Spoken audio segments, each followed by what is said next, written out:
Colt, what's up? Just starting a new painting.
Rama, what's up?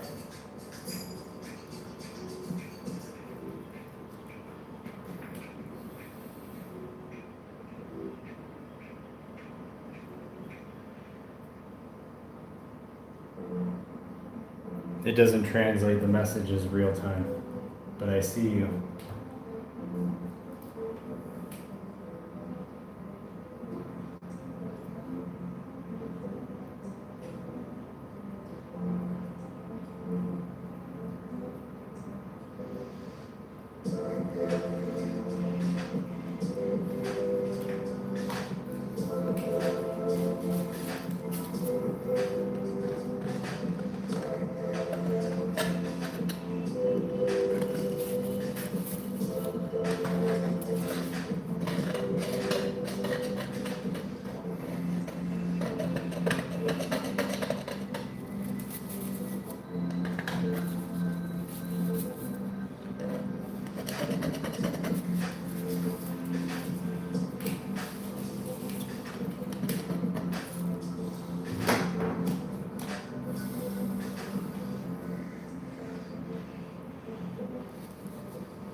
So sometimes you got to work on other things because when you add a lot of pain, it needs to like build up a little bit, and I want to play around with it, but you need to do other things while you're thinking and creating because it just gets really messy really fast, which is fine. but I want to start, using it as a base, even though it's chaos.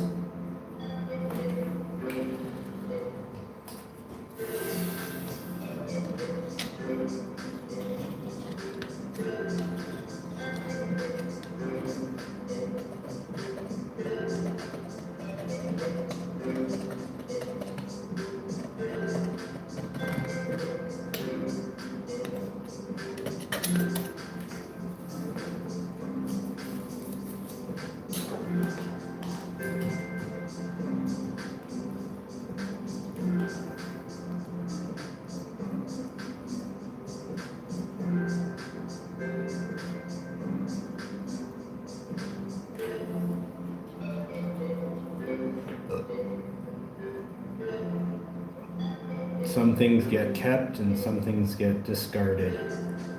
Everything is okay. There's no plan yet. I'm starting to think about what I'm gonna morph this into.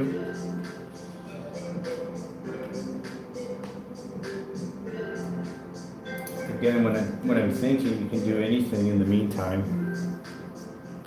Like adding my signature now is almost foolish, but you never know.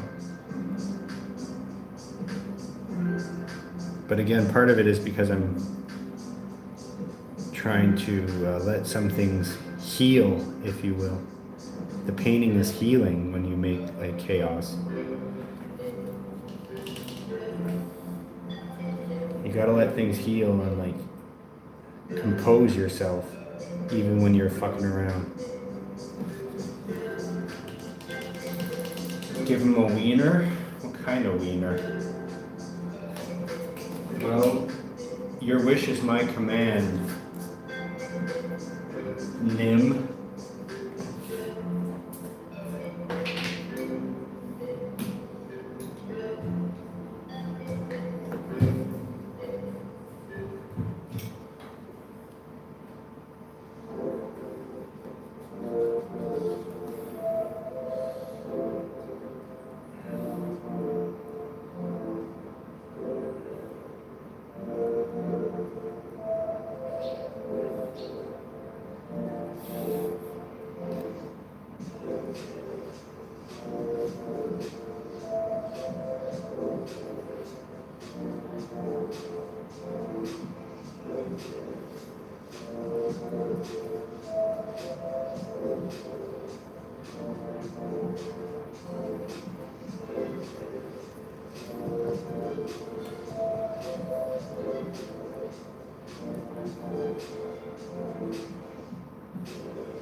Yay!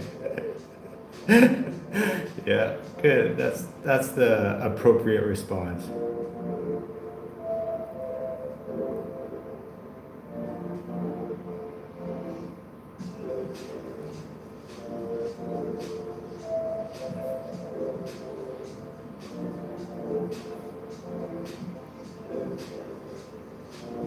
It's just a little stubby thing that seems to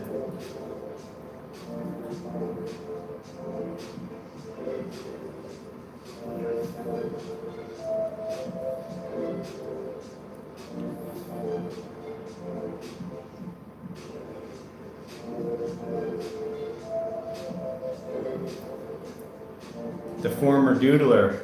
Here, it's right here. I'm really happy with it actually.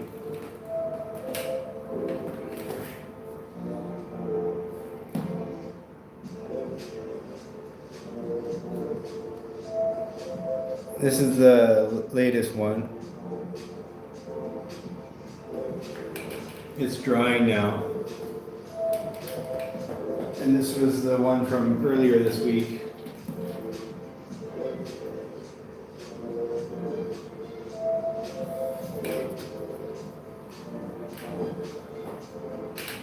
This will be quite different than that.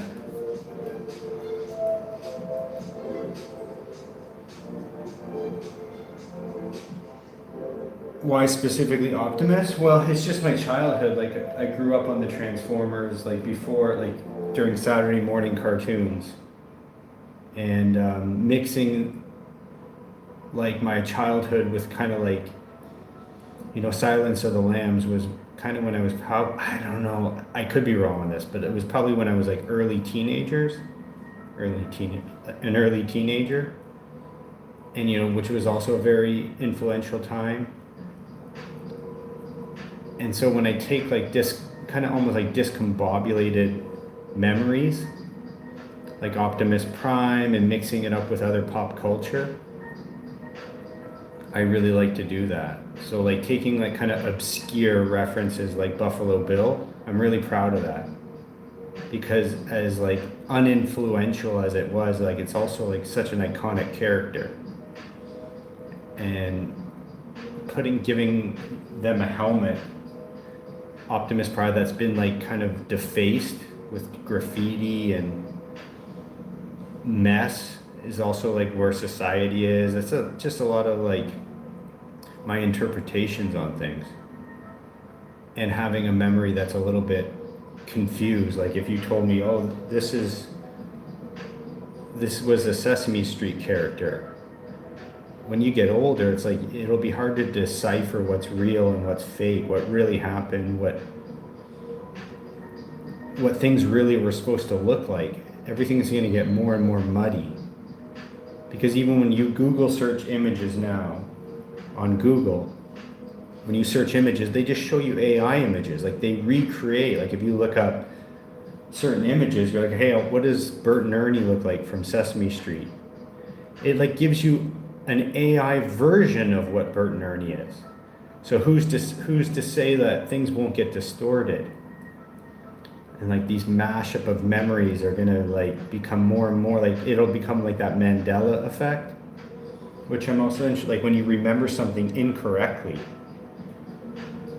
I'm very fascinated by that, remembering shit like incorrectly. And as I get older, it's like, oh, really? That's how it looked? Little things. It starts off with little things. So it's a long answer, but that's why the Optimus Prime helmet. Just remembering things incorrectly and then believing that I'm right. Like, no, Optimus Prime had graffiti on his helmet. Which sounds absurd, but as time goes on, I think it'll become less and less absurd.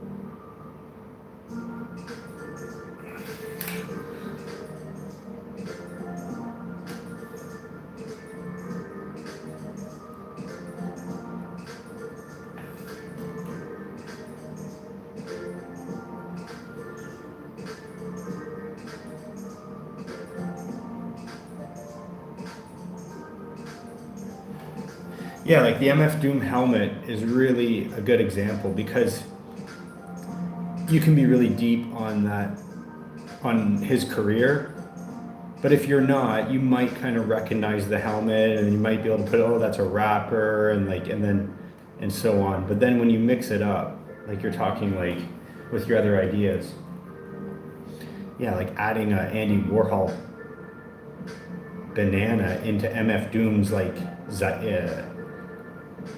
I guess zeitgeist, just they don't match, right? They just like, they're totally different, not only concepts but worlds. They're two different worlds, and you're colliding them. So that's kind of like the alternate universe kind of multiverse shit, where MF Doom and Andy Warhol meet. It's a great idea. It's fun. And that's kind of like, sometimes that's all my ideas are, just mashing worlds with no real deeper meaning.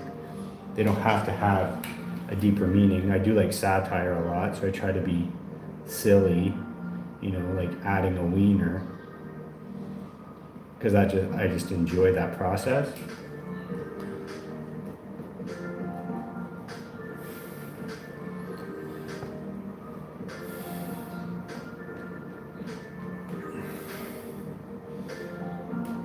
Kind of looks like that evil Smurf guy. I guess he had a wiener for a nose.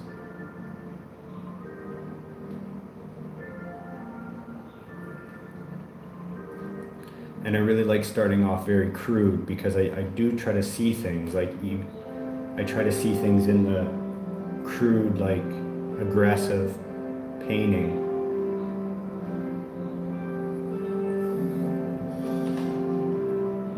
And then it guides my directions.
Giuseppe Bellanti, yeah.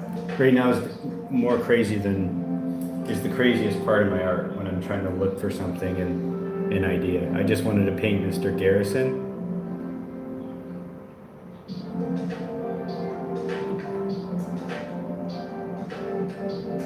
Dean Ween. I don't know who Dean Ween is. But yeah, this is the craziest part of my painting, when I'm just messing around and looking for stuff. And then I'll start throwing in references, like using my iPad and looking at images and like everything from celebrity photos to ideas. And then I'll go back to like right now, I want to kind of, I don't know if I'm going to keep Mr. Garrison's kind of aesthetic at all, but maybe.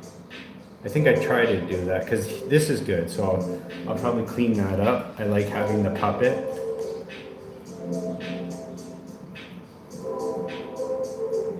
To give it some sort of reference, some sort of like anchor.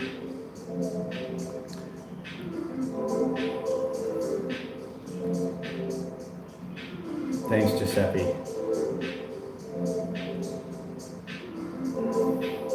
It'll change quite dramatically, but I'm happy to like show you this part of the process. Sometimes it's more fun than other times, like seems like a lot of fun, but I'm actually trying to accomplish something. And the fun part is I don't know what. I really don't know where this will end up, other than I need to add paint. I don't want you to see the black lines underneath yet.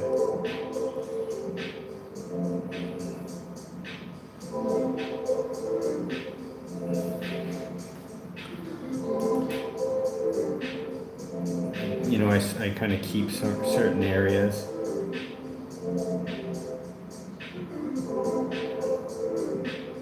And you know, if you've seen any of my videos, when I speed this up, it all just kind of not blends together, it just kind of like washes together when I do this kind of stuff, and I speed up the video later. It's kind of what it's all about for me, because I really like when it just all happens in seconds, and now you're seeing it happen in hours. Literally hours. Instagram turns hours into seconds. And admittedly, sometimes some things kind of get cut, and sometimes my camera doesn't work too, so it looks like really blurry, so I have to cut out certain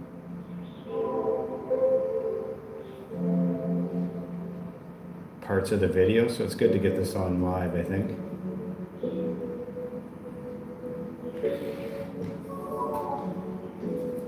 Well, you got your ween, now the ween is gone.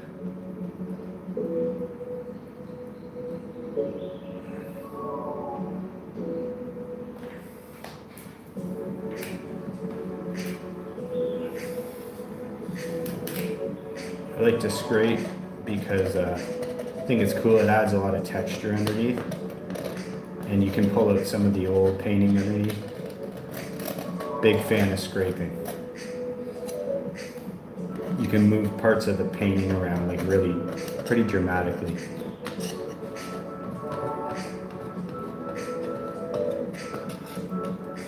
And you probably really are asking like what is happening, and I'm asking the same question. Other than I have done this hundreds of times, maybe more. So I kind of have, I guess subconsciously I know what's going on. Maybe not. I'm waiting for you to draw. Yeah, I'll do Cartman sometime. I've painted Cartman before and I can't sell it. South Park always flags my art. And here I am painting it again, but I have painted Cartman is what I'm saying.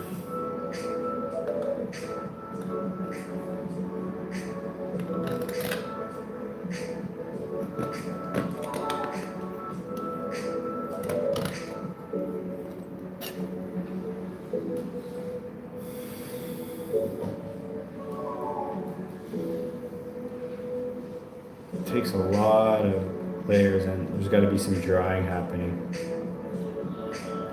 So you got to work on other parts of the painting. Chef would be a good one. I appreciate that. Yeah, that's a good call. Too bad they didn't. Did they ever like come together after and like make amends, or were they always on the outs after the Scientology thing? Did Chef ever like come back on, or I know he died, right? But they didn't heal. They never healed that. The Chef was so iconic. No, right? Fuck. Mad R.I.P. What's up? Old Teen Titans? You mean like Attack on Titan? What are you talking about? A member of the Old Teen Titans. I'm not that deep into South Park, if that's a South Park reference. I have my limitations with my South Park knowledge. I go back to the Chef days, basically. Blasphemy, perhaps, but it's true. But I am in the middle of Attack on Titan, if that is any redeeming qualities for me. Now we'll add some. I really like this gold. I love gold.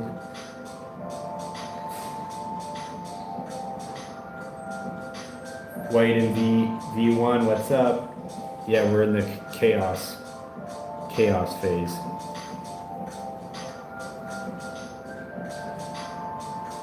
Remember, I'm kind of doing this stuff just because I'm waiting for this to heal. I don't have a better word for it. It's really like on the butcher's table, and I need it to like the blood to clot. I need the blood to clot so that I can paint on top of it. Otherwise, I just keep making it more and more muddy. And again, there's times where I'm like, hey, it's finished. I like it. But it's kind of not what I do.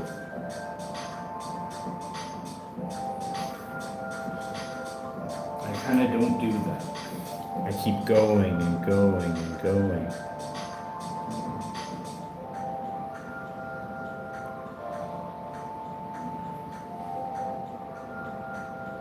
Keep going and going and going.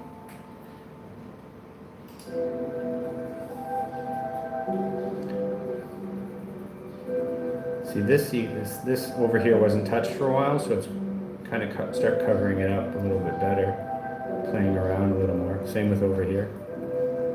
Over here is just pure wet. Can't really touch it.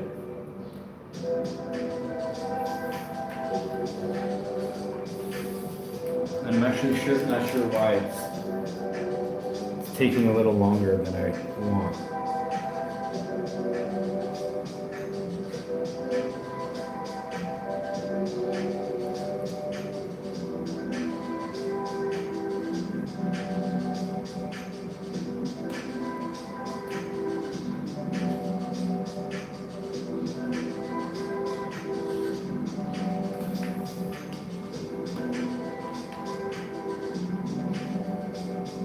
Oh, thanks, Amanda. Appreciate it. Means a lot. May I ask what got you to choose South Park as a... This week, or today's piece is because I was just painting Buffalo Bill yesterday from Silence of the Lambs, which again, I'm just going to turn down this sound.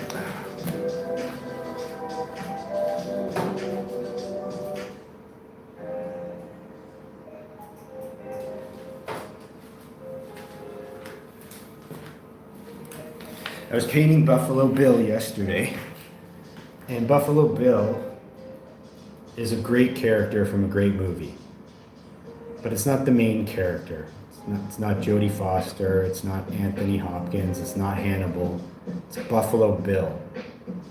And I've painted Stan, I painted Cartman, I think more than once, and those are just kind of the main characters.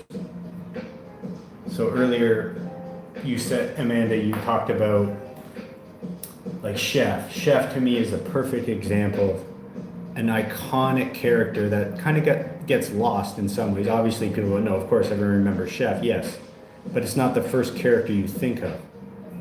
And Mr. Garrison, I just think is an iconic character. I have a little bit of a grudge against South Park. Their whole MO is to mock and make fun of celebrities. That's kind of how they get on the map when they have a big episode, is because they're mocking a celebrity, and they make money from that. They make money from mocking celebrities, which we all love, and they do a good job at it. When I paint their art, which I've done in the past, which is like something like this, where yes, there's some obvious images that are, there's a likeness to them, but they flag my shit all the time. South Park doesn't let me sell shit on Etsy, and then they give me like strikes and stuff, and then I've been sued by Elvis and stuff like that. So I just have a bit of I think they're a little hypocritical. Now, if I was selling South Park t-shirts, I think they would have a claim. Like, you can't just sell their merchandise. I'm not selling merchandise. I'm using some of their pop culture influence, which is huge, which I'm a huge fan of. I just get inspired by it.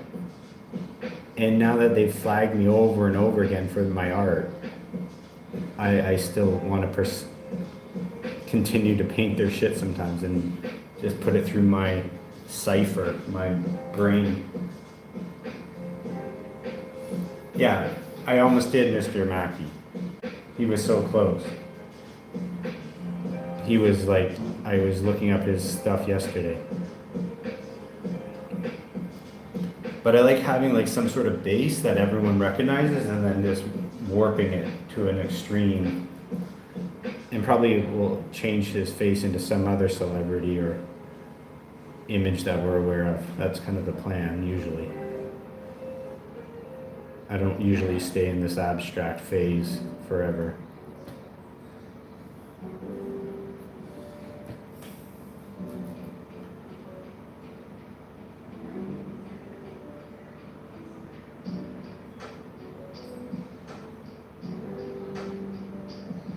Yes, I suppose I get inspired by characters that get lost or that get overshadowed, but are still obviously recognizable, like from like as soon as you see them. Same, like I really get like old cartoons, like when you see Fred Flintstone, you might not have grown up with the Flintstones, but you're like, oh, that's, you know who that is.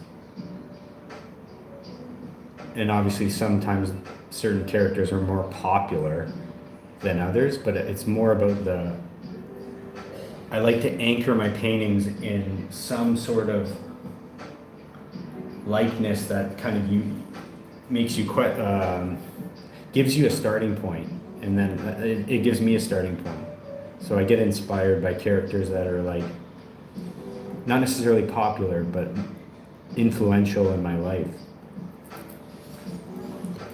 So this is still super wet. I probably need to put it in the sun.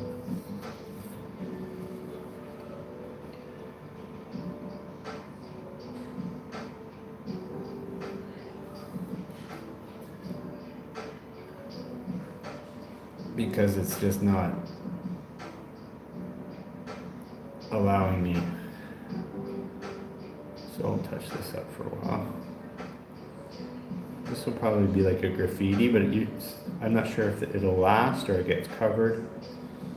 But my intention right now is that it won't get covered, but you just never know.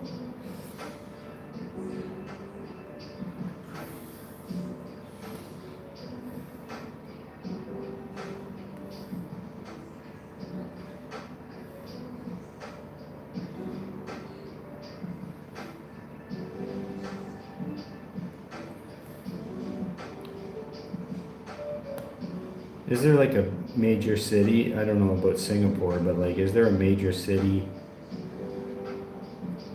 that doesn't have graffiti everywhere? Can you think of one? Maybe Japan, somewhere like, does Tokyo have graffiti? I'm sure they do have areas, right? And even like mid to like medium-sized cities just covered in graffiti. Right or wrong, good or bad, it plays a role in what you see every day, even if you try to ignore it or you absolutely admire it. And that kind of stems from what Banksy was advocating for, in the sense of like, everywhere you go, you see advertisements, whether you like it or not. You don't have a choice. It was kind of one of the basis for his logic for graffiti.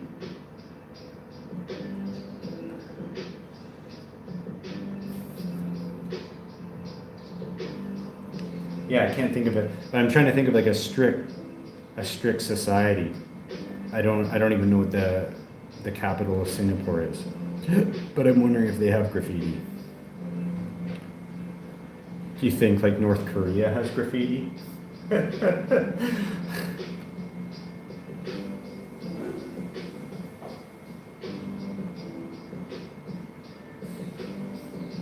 But even some strict countries, they still got it, whether you really like it or not. And so I'm fascinated just by being inundated with that kind of art. It plays a toll on me, that's all.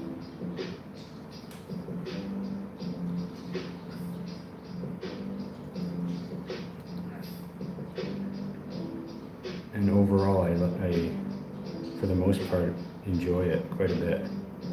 Helps me think. It's like a different style of art.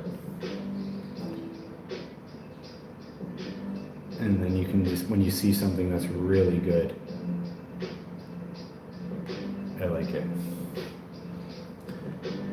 And not just like mural paintings, like big murals, but like tags and the evolution of them. And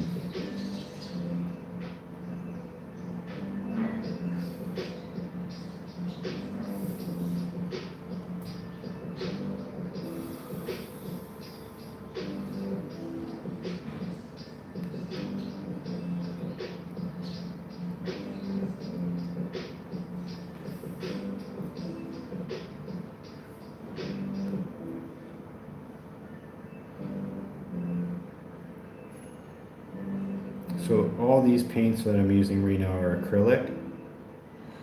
They'll dry, and then I use oils and I go over it. Some stuff I'll leave behind.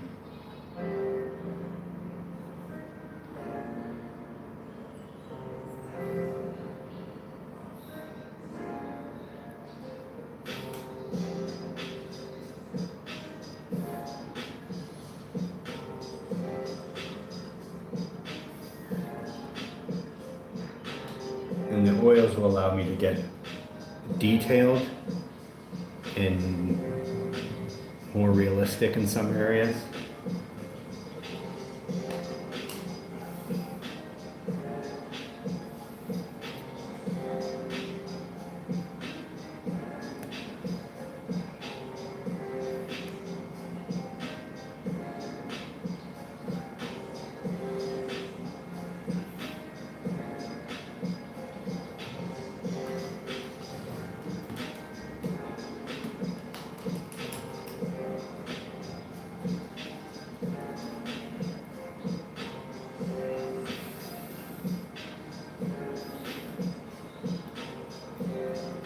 Yeah, it's drying out slowly.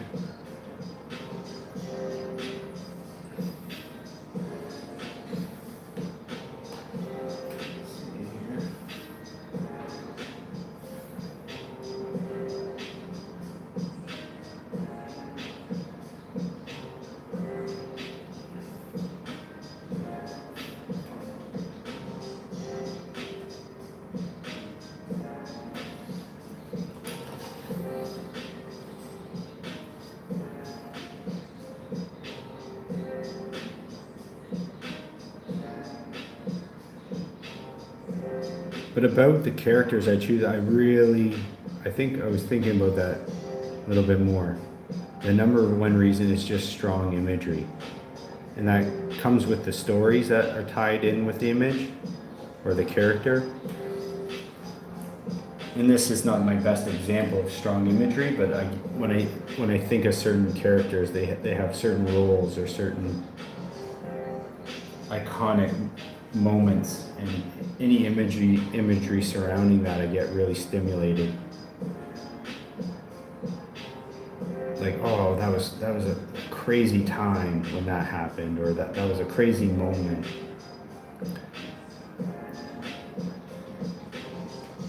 I really love strong imagery. Like, really good photos always make me think.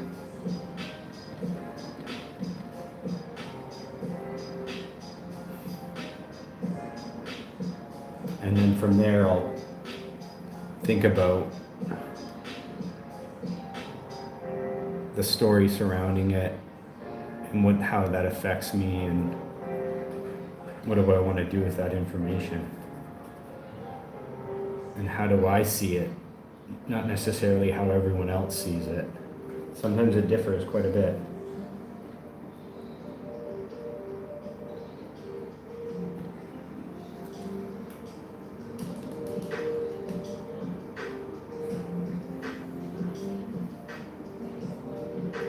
So there's a bit of a stall here.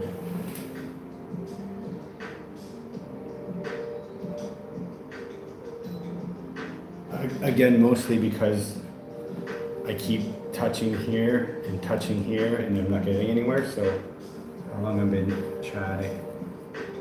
An hour. Yeah, I think that's it, you guys. Thanks for watching, because I need to let this dry. I'm going to put it in the sun. Probably stream again later, maybe. Bye. Thanks for watching. Appreciate you. Bye. Bye.